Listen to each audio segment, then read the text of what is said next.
हाँ hello students, देखें आप लास्ट वीडियो में आपको मैंने बताया था कि एडजेक्टिव, एडवर्ब और नाउन को पहचानना, ठीक है। और इस वीडियो में आपको मैं और थोड़ा सा गहराई में बताने का प्रयास करूँगा और इससे कई सारा आपका जो कन्फ्यूज़न है वो दूर होगा, ठीक है। तो देखो, लेकिन एडजेक्टिव, नाउन या एडवर्ब को पहचानने के लिए सबसे इम्पॉर्टेंट है आपको वर्ब को पहचानना। वर्ब को आप पहचानते हो या नहीं, ठीक है।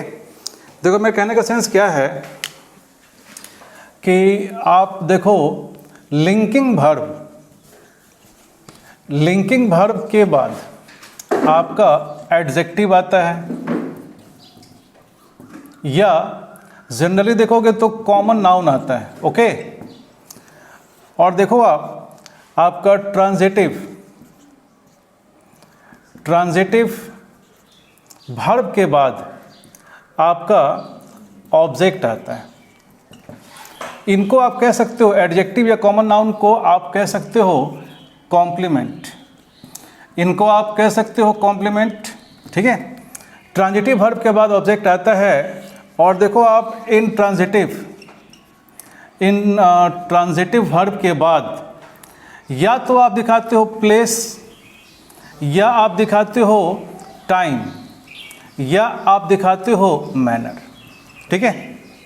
तो पहले ये जानना आपको आवश्यक है कि लिंकिंग वर्ब क्या है, ट्रांजिटिव क्या है और इंट्रांजिटिव क्या है, ठीक है। ये जानने के बाद ही आपका एक प्रॉपर कंसेप्ट, एक अच्छा कंसेप्ट आपका डेवलप होगा एडजेक्टिव, एडवर्ब और नाउन्स का, ठीक है। सबसे पहले देखो आप कि ये वर्ब्स होते क्या हैं। अगर मान लो आपका यहाँ देखो आप, जैसे अगर वर्ब के बाद अगर आपको क्या और किसको से अगर आपका उत्तर मिले तो ये वर्ब 100% क्या होगा, ये वर्ब 100% आपका ट्रांजिटिव होगा। फिर देखो आप, जैसे मान लो आप कहते हो कि वर्ब के बाद आपको अगर आपको कब, कहाँ और कैसे से अगर आपको रिप्लाई मिले, आपको जवाब मिले, तो ये वर्ब 100% क्या होगा, ये वर्ब 100% आपका इंट्रांजिटिव होगा, ठीक है। और अगर देखो वर्ब दिया हुआ है और अगर सब्जेक्ट एक्शन ना करे, तो ये वर्ब 100% क्या होगा, ये वर्ब 100% आपका लिंकिंग वर्ब होगा, ठीक है। कैसे? अब इसका एग्जांपल देखो आप, जैसे मान लो आप कहते हो कि Ram teaches math in the class. First आपका एग्जांपल है। फिर देखो आप, जैसे आप कहते हो कि Ram teaches Ravi in the class. फिर देखो आप कहते हो कि Ram teaches honestly in the class. फिर देखो आप कहते हो कि Ram teaches in the class daily, ठीक है। फिर देखो आप कहते हो कि Ram teaches at 10 AM daily. यहाँ देखो आपको फोकस करना है सिर्फ 2 वर्ड पे, ठीक है। आपको फोकस करना है वर्ब पे, और वर्ब के इमीडिएट बगल में जो वर्ड है उससे उस वर्ब को अटैच करना है, आपको जोड़ना है, और तब आपको निकलेगा कि ये वर्ब कौन सा है। जैसे मानो आप कहते हो टीच कर पढ़ाना होता है, राम पढ़ाता है। आप सिर्फ फोकस करो इस वर्ब पे, यानी कि वर्ब और इसके साथ आने वाला जो एलिमेंट है वो teaches math, teaches Ravi, teaches honestly, teaches in the class, ठीक है। यहाँ फोकस करो। आप पूछो मन में, आप राम पढ़ाता है, आगे अगर सब्जेक्ट का नाम है तो राम क्या पढ़ाता है, सब्जेक्ट का नाम क्या दिखलाता है, क्या शब्द को शो करता है, राम पढ़ाता है, क्या पढ़ाता है, मैथ। तो ये टीच जो है ये क्या का सेंस दे रहा है। अगर ये क्या का, अगर इसके बाद आने वाला शब्द क्या का सेंस दे, तो बताओ मुझे कि क्या जो है दिखलाता है कौन सा वर्ब, ट्रांजिटिव वर्ब। तो यहाँ पे टीच कौन सा वर्ब है, यहाँ पे टीच आपका ट्रांजिटिव वर्ब है, आप कहते हो राम टीचर्स राम पढ़ाता है, यहाँ पे आदमी का नाम है, यहाँ पर्सन का नाम है रवि। तब सवाल उठता है राम पढ़ाता है, राम किसको पढ़ाता है? रवि को। तो यहाँ पे टीच के बाद आने वाला शब्द जो है ये किसको का सेंस दे रहा है? तो यहाँ पे टीच कौन सा वर्ब है बताओ? यहाँ पे टीच आपका फिर अगेन ट्रांजिटिव वर्ब है। फिर यहाँ देखो आप, राम टीचर्स राम पढ़ाता है, यहाँ दिया हुआ है ऑनेस्टली, यानी ईमानदारी से। राम पढ़ाता है, कैसे पढ़ाता है? ईमानदारी से।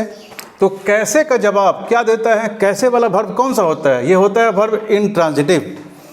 तो यहाँ पे ऑनेस्टली जो है ये दिखाता है मेथड, ये दिखाता है कैसे का सेंस। ये वर्ब कौन सा है? ये वर्ब आपका इंट्रांजिटिव है। फिर यहाँ देख रहे हो, Ram teaches in the class daily. In the class क्या दिखलाता है? इन द क्लास आपको दिखलाता है प्लेस, वो दिखाता है जगह, ठीक है। राम पढ़ाता है, यहाँ पे क्लास है तो कहाँ पढ़ाता है? वर्ग में पढ़ाता है। तो यहाँ पे इन द क्लास क्या दिखला रहा है? ये दिखला रहा है आपको कहाँ का सेंस, यानी कि प्लेस ये दिखला रहा है। तो कहाँ का सेंस दिखाने वाला वर्ब क्या होगा? वर्ब आपका इंट्रांजिटिव होगा।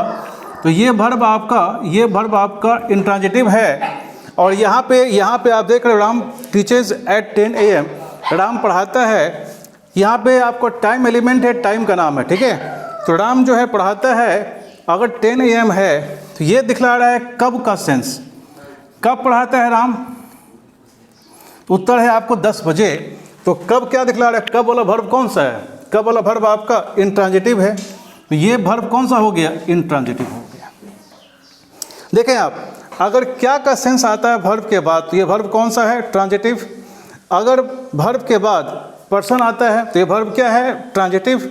अगर मान लो वर्ब के बाद मेथड आता है, यानी कि कैसे, तो ये वर्ब है इंट्रांजिटिव। अगर जगह आता है प्लेस, तो ये वर्ब कौन सा है? इंट्रांजिटिव। अगर समय आता है तो ये वर्ब कौन सा है? ये वर्ब है इंट्रांजिटिव, ठीक है। उसी प्रकार देखो आप, जैसे अगर सब्जेक्ट का एक्शन नहीं हो लिंक वर्ब के, तो वर्ब क्या होगा? Link verb. जैसे मान लो आप कहते हो कि राम लुक्स हैंडसम। आप कहते हो कि राम सुंदर दिखता है, राम सुंदर दिखता है। तो यहाँ मुझे बताओ, यहाँ पे राम का एक्शन है। आप कहते हो कि Ram is ill with fever, या आप कहते हो कि राम फॉल्स इल, ठीक है। पहला वाक्य आपका है राम सुंदर दिखता है, इसमें एक्शन राम का है। अगर कोई सुंदर है, ये तो भगवान का एक्शन है। अगर कोई सुंदर है तो ये तो ब्यूटी पार्लर का मतलब का वर्क है। कोई अगर सुंदर है तो ये तो उसका गॉड ने उसको दिया है, या उसको सुंदर बनाया गया है। इसमें एक्शन इसमें राम का नहीं है। राम बुखार से पीड़ित है, तो राम बुखार से पीड़ित है, इसमें राम का इसमें एक्शन कहाँ है? इसमें तो एक्शन बैक्टीरिया वायरस का है जिसने उसको बीमार किया, ठीक है। राम सो जाता है, इसमें एक्शन राम का नहीं है। कुछ क्रियाएं हैं जो हम करते नहीं हैं, खुद हो जाता है, ठीक है। तो देखो आप, यहाँ पे राम सुंदर दिखता है, इसमें राम का एक्शन इसमें नहीं है। या अगर आप कहते हो राम इज ऑनेस्ट, राम ईमानदार है, इसमें एक्शन राम का है नहीं है। ये आपको दिखा रहा है क्वालिटी, ठीक है। ये आपको दिखा रहा है सिचुएशन, ये आपको दिखा रहा है सिचुएशन, और ये आपको दिखा रहा है क्वालिटी। तो देखो, सिचुएशन या क्वालिटी जब भी आएगा उसमें एक्शन सब्जेक्ट का नहीं होगा, ठीक है। ये कौन सा वर्ब, ये सारे जो हैं कौन से वर्ब्स हैं? ये आपके सारे लिंकिंग वर्ब्स हैं। और मुझे बताओ, हैंडसम कौन सा वर्ड है? ये आपका एडजेक्टिव है, ठीक है। इल कौन सा वर्ड है? ये भी आपका एडजेक्टिव है। ऑनेस्ट कौन सा वर्ड है? ये भी आपका एडजेक्टिव है। तो लिंकिंग वर्ब के बाद हमेशा एडजेक्टिव का प्रयोग हम करेंगे, ठीक है। अब देखें, आप ध्यान से, आपको मैंने बताया अभी कि लिंकिंग वर्ब अगर लगता है उसके बाद हमेशा हम दिखाते हैं या तो सिचुएशन या हम दिखाते हैं क्वालिटी, ओके। और ट्रांजिटिव वर्ब के बाद क्या और किसको से रिप्लाई आता है? And after intransitive place, manner या टाइम, यानी कब, कहाँ, कैसे का भाव शो होता है। ठीक है, अब देखो यहाँ पे बात यह है कि linking verb, linking verb, linking verb देखो मुख्य रूप से जो आते हैं वो है बी। बी का मतलब क्या होता है? Am, is, are, was, were. इसके अलावा आपका बी है या बिन है या आपका बीइंग है। ठीक है, फर्स्ट आपका लिंक वर्ब ये है। इसके बाद देखो आप, जैसे कुछ वर्ब्स का यूज़ आपको हम बताना चाहेंगे। जैसे मान लो लिंक वर्ब में हम यूज़ करते हैं गेट का, हम यूज़ करते हैं गो का, हम यूज़ करते हैं कम का, हम यूज़ करते हैं फॉल का, फिर जो है आपका साउंड, फिर देखो आपका टेस्ट, फिर आपका अपीयर, फिर देखो आपका सेम, उसके बाद आपका लुक, उसके बाद फील। ठीक है, इसके बाद जो है आप देखो स्टे, रिमेन। ठीक है, उसके बाद जो है आपका जैसे ठीक है, गेट को कम, टर्न और टर्न इनटू। ठीक है, इन वर्ब्स का हम यूज़ करते हैं लिंक वर्ब के रूप में और बिल्कुल ही अर्थ आपका बदल जाता है, इनका सेंस बिल्कुल बदल जाता है। कैसे? जैसे मान लो आप पहला देखो वर्ड आप कहते हो फॉल, तो फॉल का इंट्रांजिटिव में क्या अर्थ होता है? इंट्रांजिटिव में अर्थ होता है फॉल का गिरना। ठीक है, जैसे मान लो आप कहते हो lips fall from the tray, आप कहते हो lips fall in the morning, या आप कहते हो लिप्स फॉल, ठीक है, फास्ट। तो मुझे बताओ पत्ते पेड़ से गिरते हैं, कहाँ से गिरते हैं? कहाँ से गिरते हैं? पेड़ से गिरते हैं। पत्ते सुबह में गिरते हैं, तो आप बताओ कब गिरते हैं? सुबह में गिरते हैं। पत्ते गिरते हैं, फास्ट कट क्या होता है? तेज़ी से, पत्ते तेज़ी से गिरते हैं, झड़ते हैं। तो यहाँ मुझे बताओ कैसे झड़ते हैं, कैसे गिरते हैं? तेज़ी से। तो अगर मान लो कि फॉल के बाद अगर आपका प्लेस आ जाए, टाइम आ जाए, या अगर आपका मैनर आ जाए, तो यहाँ पे फॉल कौन सा वर्ब है? यहाँ फॉल आपका इंट्रांजिटिव है। ठीक है, लेकिन मुझे बताओ अगर फॉल का अगर लिंक में हम यूज़ करेंगे, तो जैसे आप कहते हो देखो फॉल इन लव, आप कहते हो फॉल इन ट्रबल, आप कहते हो फॉल इल, आप कहते हो फॉल अनकॉन्शियस, फॉल अनकॉन्शियस, आप कहते हो फॉल अपार्ट, आप कहते हो फॉल एस्लिप, फॉल एस्लिप। और यहाँ पे इन फॉल का क्या मतलब है? यहाँ पे फॉल का मतलब है हो जाना। जैसे मान लो आप कहते हो कि आप कहना चाहते हो कि उन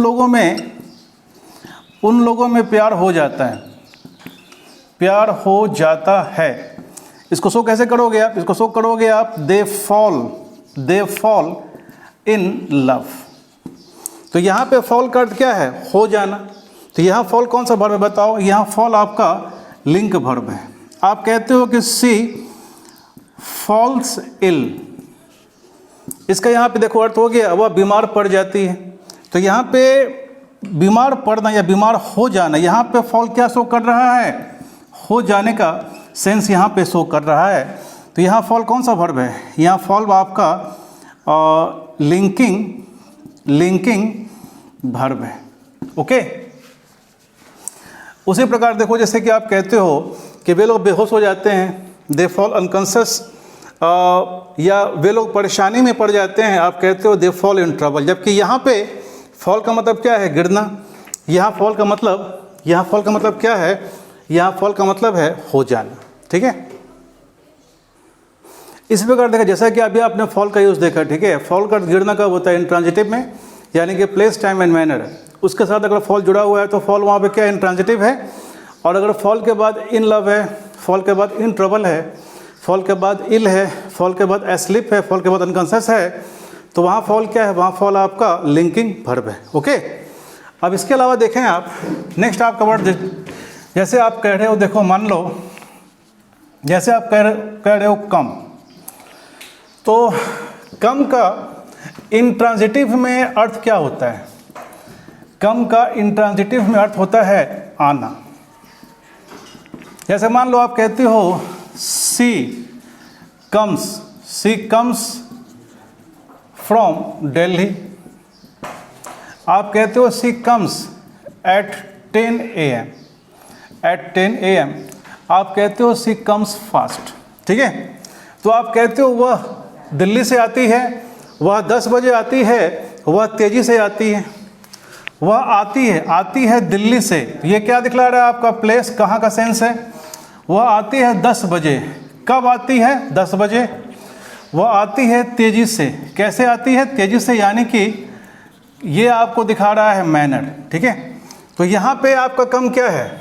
यहाँ पे कम आपका इंट्रांजिटिव वर्ब है। ठीक है, लेकिन देखो अगर आप कहते हो कि कम ट्रू, आप कहते हो जैसे कि कम टू रियलाइज, या आप कहते हो कम टू सेंसेस, या देखो अगर आप कहते हो कि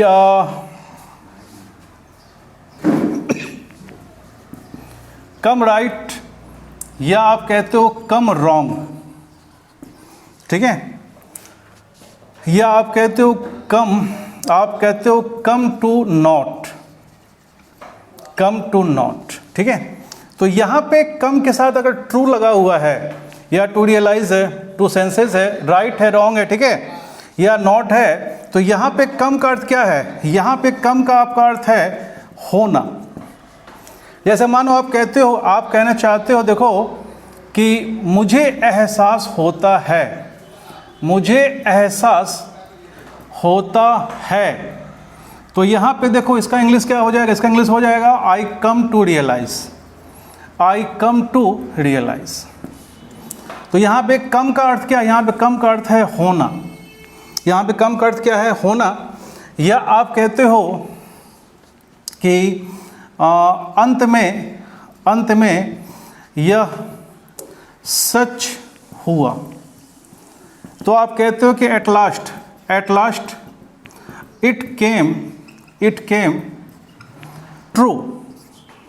या देखो आप कहना चाहते हो कि एक दिन मैं तुम्हारे सपने सच कर दूंगा। ठीक है, तो आप कहते हो कि one day I will make your dreams come true.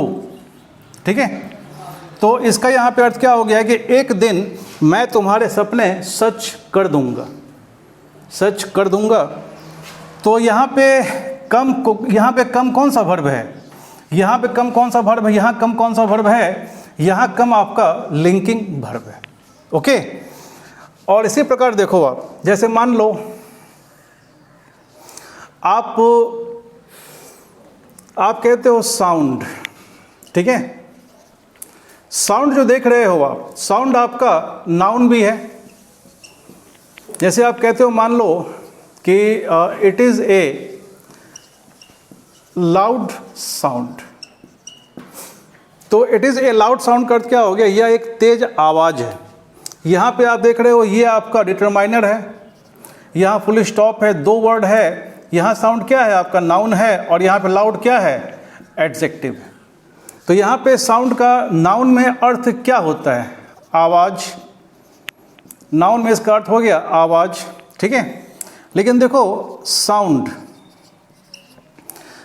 का लिंकिंग वर्ब में अर्थ क्या हो जाएगा? अर्थ होता है लगना या प्रतीत होना, या प्रतीत होना।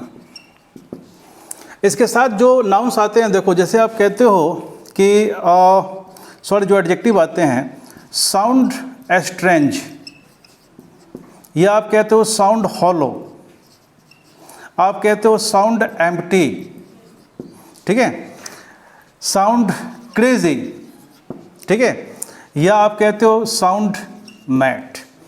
तो यहाँ पे साउंड का मतलब क्या है? यहाँ पे साउंड का मतलब होता है होना, होना या लगना। जैसे मान लो आप कहते हो, देखो आप कहते हो जैसे आप कहना चाहते हो कि अजीब लगता है, अजीब लगता है।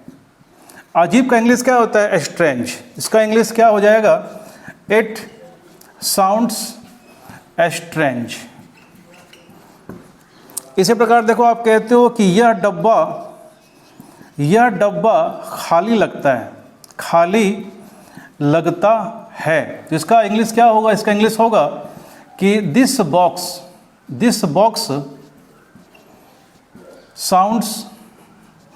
साउंड्स हॉलो, ठीक है। तो आपने देखा कि साउंड का लिंक वर्ब में क्या अर्थ है? साउंड का लिंक वर्ब में अर्थ है आपका होना। साउंड का नाउन में क्या अर्थ है? साउंड का नाउन में अर्थ है आवाज़, ठीक है। अभी आपने देखा कि साउंड का अर्थ नाउन में क्या होता है? आवाज़। साउंड का अर्थ लिंक वर्ब में क्या होता है? लगना या प्रतीत होना, इट साउंड्स स्ट्रेंज या दे साउंड क्रेजी, ठीक है। और देखो आप, जैसे साउंड है आपका, तो साउंड जो है अगर ये एडवर्ब है तो एडवर्ब का मतलब क्या होता है?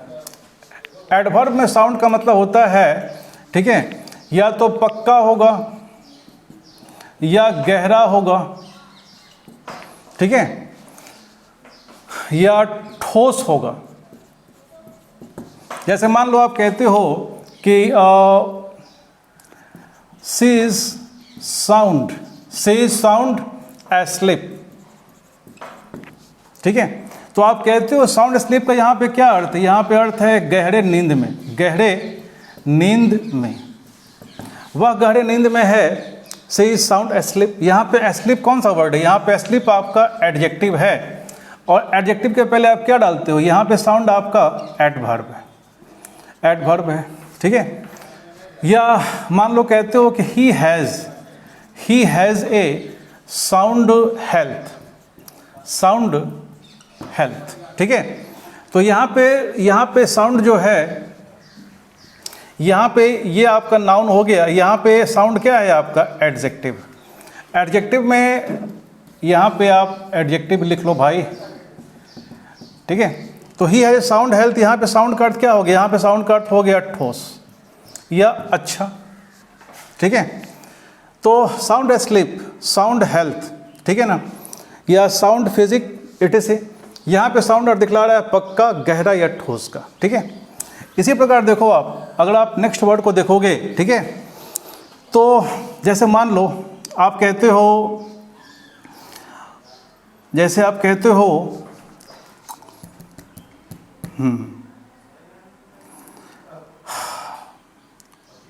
ग्रो, ठीक है। ग्रो और टर्न का आप यूज़ देखो आप, ठीक है। लिंक वर्ब में देखो आप, पहले ग्रो का अर्थ क्या होता है? ग्रो का अर्थ देखो, इंट्रांजिटिव में ग्रो का अर्थ होता है बढ़ना, और लिंकिंग में ग्रो का अर्थ होता है हो जाना, ठीक है। तो यहाँ पे देखो आप, जैसे कि आप कहते हो कि दीज प्लांट्स ग्रो फास्ट।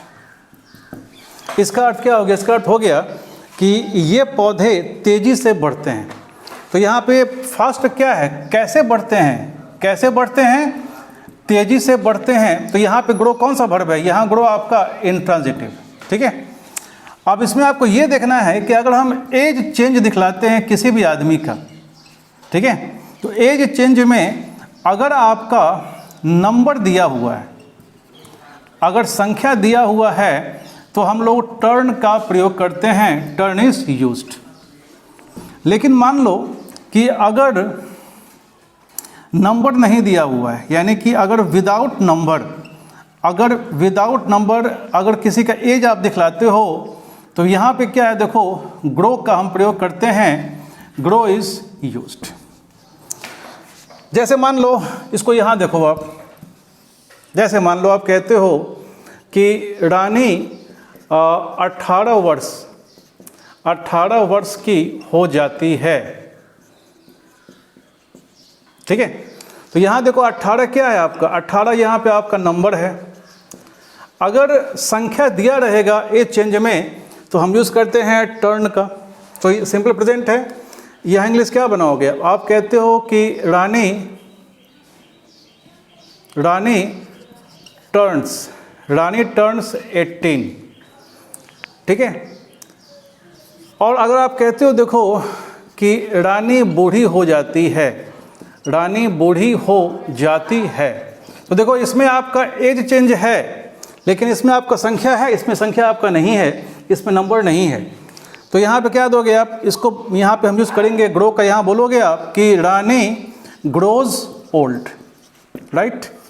तो अगर संख्या रहेगा वी यूज़ टर्न, अगर संख्या नहीं है वी यूज़ ग्रो, ठीक है। जैसे एग्जाम्पल आप और देखो, आप कहते हो कि वह वयस्क हो रहा है, तो इसमें वयस्क मतलब 18+ यानी एडल्ट। इसमें भी आपका संख्या नहीं है, संख्या नहीं रहेगा तो इसको आप कैसे बनाओगे, इसको बनाओगे आप he is growing adult, right. और आप कहते हो कि अगले शुक्रवार, अगर आप कह रहे हो कि अगले शुक्रवार, आप कह रहे हो कि अगले शुक्रवार वह 21 वर्ष का हो जाएगा, वह 21 वर्ष का हो जाएगा, ठीक है। अगर ये कहना आप चाहते हो तो 21 वर्ष आपने यहाँ संख्या दिया, अगर संख्या रहेगा तो फिर इसका इंग्लिश क्या हो जाएगा, आप बनाओगे इसको कि he would turn 21 next Friday, ठीक है।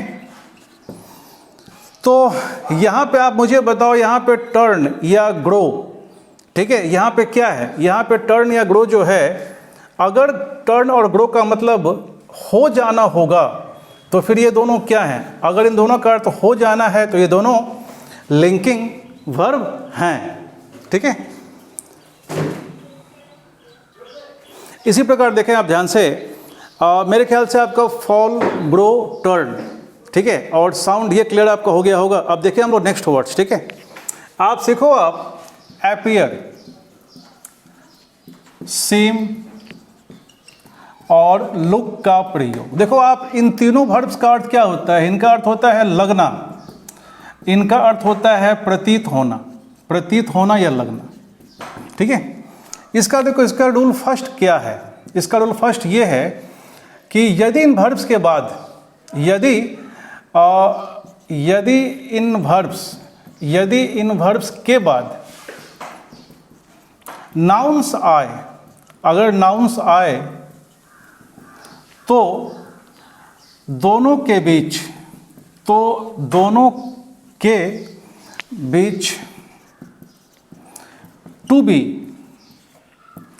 टू बी अवश्य आएगा। जैसे मान लो आप कहते हो कि वह डॉक्टर लगती है, ठीक है। तो ये बताओ यहाँ पे डॉक्टर कौन सा वर्ड है, डॉक्टर यहाँ आपका कॉमन नाउन है, तो इसका इंग्लिश आप इन तीनों में से कोई वर्ब दे सकते हो, तीनों का अर्थ सेम है। आप बनाओगे कि she appears to be a doctor,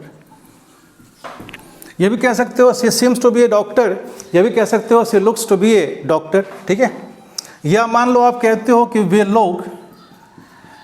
लोग गुंडे लगते हैं, अजय आप जानते हो गुंडा का इंग्लिश क्या होता है, गुंडा का देखो इंग्लिश, आप कह सकते हो रफियन, आप कह सकते हो गुन्स, आप कह सकते हो वैंडल, ठीक है। आप कह सकते हो हुलीगन, होलीगन। इन चारों का अर्थ क्या होता है? इन चारों का अर्थ गुंडा होता है, ठीक है। तो वे लोग गुंडे लगते हैं, इसका आप बना सकते हो कि दे सीम टू बी वैंडल्स। यानी कि यहाँ पे आपको ये देखना है कि अगर इन वर्ड्स के बाद अगर आप नाउन्स का यूज़ करते हो, अगर इन वर्ड्स के बाद नाउन्स का आप यूज़ करते हो तो टू बी का आना कंपलसरी है, आपको देना ही पड़ेगा, ठीक है। It's a grammatical rule. देखो आप परंतु, यहाँ ध्यान दो आप, परंतु वर्ब्स तथा नाउन्स के बीच, यानी कि इन वर्ब्स तथा नाउन्स के बीच एडजेक्टिव आ जाए, एडजेक्टिव आए, तब टू बी का प्रयोग नहीं होगा, तब टू बी का प्रयोग नहीं होगा। जैसे मान लो आप कहते हो कि वह एक अच्छी डॉक्टर लगती है, आप कह रहे वह एक अच्छी डॉक्टर लगती है, ठीक है। तो आप ये बताओ, डॉक्टर तो आपका नाउन है, बताओ ये कौन सा वर्ड है? ये आपका एडजेक्टिव है, ठीक है। तो इसका सही इंग्लिश क्या होगा? सी अपीयर्स ए गुड डॉक्टर, ठीक है। यहाँ पे आप जैसे वर्ब है, ये आपका एडजेक्टिव है, ये आपका नाउन है, आप इस वाक्य में टू बी का प्रयोग आप नहीं कर सकते हो, ठीक है। इसी प्रकार देखो आप कहते हो कि वे लोग खतरनाक गुंडे लगते हैं, ठीक है। तो यहाँ बताओ, गुंडा आपका नाउन हो गया, ये क्या हो गया? ये आपका एडजेक्टिव हो गया, ठीक है। तो यहाँ पे टू बी का प्रयोग आप नहीं करोगे। इसका सही इसका इंग्लिश क्या होगा? इसका सही इसका इंग्लिश होगा दे सीम डेडली वैंडल्स। डेडली का मतलब क्या होता है? खतरनाक, ठीक है। तो अभी देखा आपने, देखें कि अपीयर, सीम और लुक, ठीक है। इनके बाद अगर नाउन्स आएंगे तब दोनों के बीच टू बी अवश्य आएगा। अगर दोनों के बीच में कोई अगर एडजेक्टिव आ जाता है फिर टू बी का यूज़ आप नहीं करोगे, ठीक है। लेकिन देखो आप, अगर मान लो कि अपीयर, आप देखो अपीयर, सीम और लुक के बाद अगर एडजेक्टिव आप डालते हो, केवल एडजेक्टिव, ठीक है, तो आप टू बी आप लगा सकते हो या नहीं भी लगा सकते हो, यानी कि आपके चॉइस पे है। जैसे मान लो आप कहते हो कि वह परेशान लगती है, ठीक है। तो ये मुझे बताओ परेशान कौन सा वर्ड है? ये दिखा रहा है आपको, ये दिखा रहा है सिचुएशन को, ठीक है। तो इसको आप ऐसे कह सकते हो कि she seems to be upset, या इसको आप ऐसे भी कह सकते हो she seems upset, यानी कि both are correct. To be लगाओ या नहीं लगाओ। या देखो आप कहते हो कि वह खुश लगती है, तो इसको आप ऐसे कहो कि she seems, या इसको हटाओ, she appears happy, ये भी सही है आपका। या इसको ऐसे भी कह सकते हो she appears to be happy, यानी कि बोथ आर करेक्ट, ठीक है। अब देखो इसका जो नेक्स्ट जो मटेरियल है कन्फ्यूजिव एरियाज़ का, एडजेक्टिव का, एडवर्ब का और नाउन्स का, वो इसके नेक्स्ट वीडियो में मैं आपको शेयर करूँगा, मैं आपको बताऊँगा। Okay, all the best.